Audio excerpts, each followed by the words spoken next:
అధ్యక్షులు స్థానిక శాసనసభ్యులు మిత్రుడు ఈర్లపల్లి శంకర్ గారు, కార్యక్రమంలో నాతో పాటు ముఖ్య అతిథులుగా పాల్గొన్న పెద్దలు మాజీ మంత్రివర్యులు శాసన మండలి చీఫ్ విప్ మహేందర్ రెడ్డి గారు, ప్రొఫెసర్ కోదండరామ్ గారు, మీ బిడ్డ మీ గౌరవం ప్రొఫెసర్ హరగోపాల్ గారు, అదేవిధంగా మాజీ శాసనసభ్యులు ప్రతాప్ రెడ్డి గారు, భీష్మదేవ్ గారు, వేదిక మీద ఉన్న పెద్దలందరూ, సైబరాబాద్ కమిషనర్ గారు, రంగారెడ్డి జిల్లా కలెక్టర్ గారు, జిల్లా స్థాయి నాయకులు, మండల స్థాయి నాయకులు, ప్రాణ సమానులైన కాంగ్రెస్ పార్టీ కార్యకర్తలందరికీ కూడా మనస్ఫూర్తిగా ధన్యవాదాలు, కృతజ్ఞతలు తెలియజేస్తున్నా. 3-4 రోజుల క్రితమే నిర్ణయమైన మొగిలిగిద్ద గ్రామ ప్రతిష్ట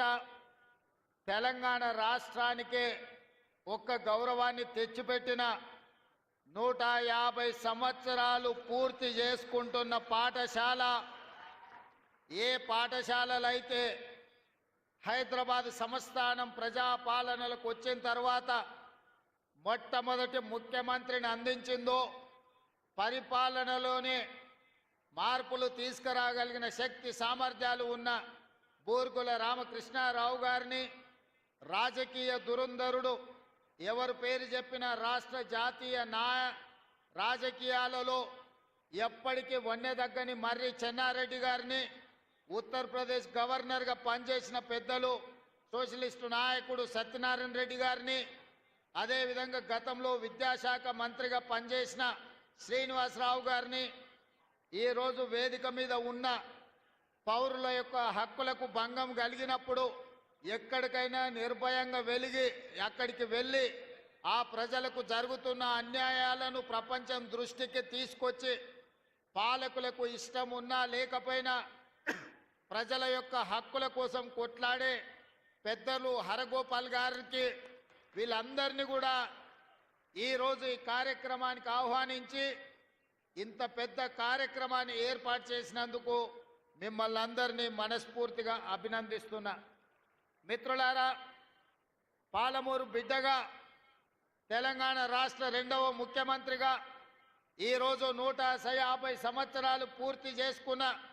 మొగిలిగిద్ద పాఠశాలను ఆధునీకరించడానికి ఈ కార్యక్రమంలో పాల్గొనడం ఇది నాకు ఒక గొప్ప గౌరవం అని చెప్పి నేను ఈ సందర్భంగా తెలియజేస్తున్నా. ఆనాడు నిజాం పాలనలో ఉర్దూలో ప్రారంభమైన ఈ పాఠశాల ఈరోజు ఈ స్థాయిలోకి రావడం,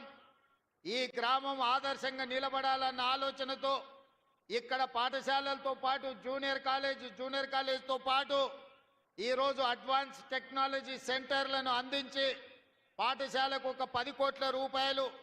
మొగిలిగిద్ద గ్రామం కోసం సీసీ రోడ్ల కోసం 5 కోట్ల రూపాయలు, అదేవిధంగా లైబ్రరీ కోసం, గ్రామ పంచాయతీ బిల్డింగ్ కోసం 1 కోటి రూపాయలు, అదేవిధంగా మైనారిటీ షాదీఖాన కోసం మా మిత్రుడు ఈర్లపల్లి శంకర్ గారు అడిగినరు, తప్పకుండా వాటిని కూడా మంజూరు చేసి మొగిలిగిద్ద గ్రామాన్ని అభివృద్ధి చేసే బాధ్యత ఈరోజు తెలంగాణ రాష్ట్ర ప్రభుత్వం తీసుకుంటుంది. విద్యకు సంబంధించి ప్రభుత్వం చేపడుతున్న కార్యక్రమాలను ఇంతకుముందే పాఠశాలలో విద్యార్థులతో నేను పంచుకోవడం జరిగింది. నేను ఒకే మాట చెప్పదలుచుకున్నా, తెలంగాణ రాష్ట్ర ప్రభుత్వానికి గత 10 సంవత్సరాల పరిపాలనలో విద్యాశాఖను నిర్లక్ష్యం చేసి, నిర్వీర్యం చేసి వేలాది సింగిల్ టీచర్ పాఠశాలలను తండాలలో, గూడాలలో, మారుమూల పల్లెల్లో మూసివేయడం జరిగింది. యూనివర్సిటీ వైస్ ఛాన్సలర్లు కానీ, అధ్యాపకులను కానీ, ప్రొఫెసర్లను కానీ, అసోసియేట్ అసిస్టెంట్ ప్రొఫెసర్లను కానీ నియమించకపోవడం వల్ల ఈరోజు కాకతీయ, ఉస్మానియా లాంటి యూనివర్సిటీలు ప్రతిష్ట కోల్పోయి ఈరోజు విద్యకు పేదలు దూరమయ్యే పరిస్థితి వచ్చింది. అందుకే మన ప్రభుత్వం ప్రజాపాలన వచ్చినెంబడే విద్య మీద పెట్టేది ఖర్చు కాదు, విద్య మీద పెట్టేది పెట్టుబడి. ఈ దేశ భవిష్యత్తు తరగతి గదుల్లోనే ఉంది. అందుకే రాష్ట్ర ప్రభుత్వం బడ్జెట్ని 7% 21,000 కోట్ల రూపాయలను విద్యాశాఖకు కేటాయించి ఆ విద్యాశాఖను ముఖ్యమంత్రి అయిన నా దగ్గరనే పెట్టుకొని విద్యను పెంచాలి, విద్యను పేదలకు అందించాలనే లక్ష్యంతో ఈరోజు ప్రభుత్వం చేస్తుంది. ఇదే కాదు, 10 సంవత్సరాలు టీచర్ల బదిలీలు జరగలేదు, 20 సంవత్సరాలు టీచర్లకు ప్రమోషన్లు ఇవ్వలేదు,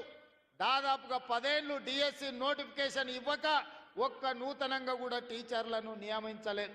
అందుకే మా ప్రభుత్వం వచ్చిన మొదటి సంవత్సరంలోనే 21,000 మంది టీచర్లకు ప్రమోషన్లు ఇవ్వడమే కాదు, 35,000 మంది టీచర్ల బదిలీలు చేసి ప్రతి ప్రాంతానికి ఈరోజు టీచర్లను అందించే ప్రయత్నమే చేసినాం. ఇదే కాదు, మా అధికారుల కృషి వల్ల 10 సంవత్సరాలు నియామకాలు జరగని డిఎస్సి టీచర్ల నియామకం 55 రోజుల్లో